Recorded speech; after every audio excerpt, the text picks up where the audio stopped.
Sometimes what feels like rejection is simply heaven hiding you for a purpose not yet ready to be revealed. Some doors close, not out of neglect, but to protect what is sacred within you.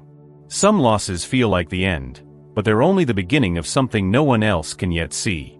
In John 15 verse 2, Jesus says, "Every branch that does bear fruit he prunes, so that it will be even more fruitful." And pruning, it hurts. It cuts away what we thought belonged. It confuses. But it's in that confusion that God plants what is eternal. The chosen one isn't the one celebrated at the beginning.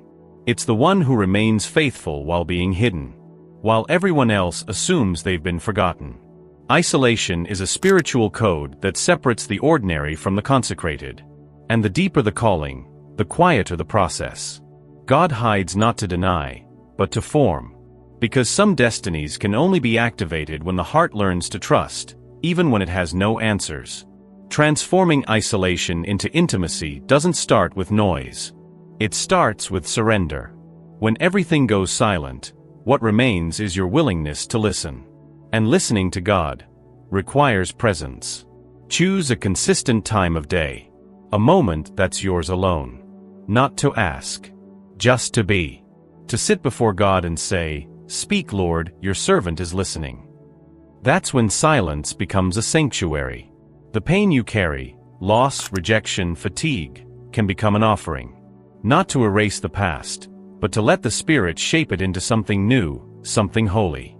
And whatever stirs during that time, impressions, dreams, words, quiet repetitions, write them down.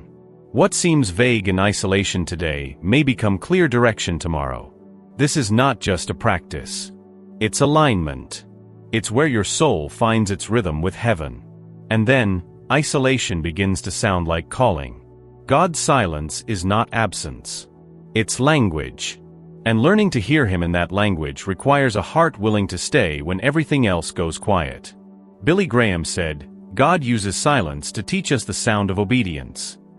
Because some lessons only come when every outside voice fades, and the soul is left with nothing but faith. Padre Pio understood this silence.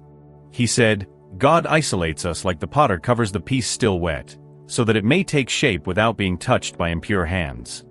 That image shows what many don't see. Silence is an act of care. An act of protection. Maybe what you've called punishment was God's protection. Maybe what you saw as delay was formation. Because isolation doesn't last forever, but what is born in it can. To accept the silence is to allow yourself to be prepared. To trust that when God says now you will be ready. Even if you didn't understand everything. Even if no one saw you. Because God did. And that is enough.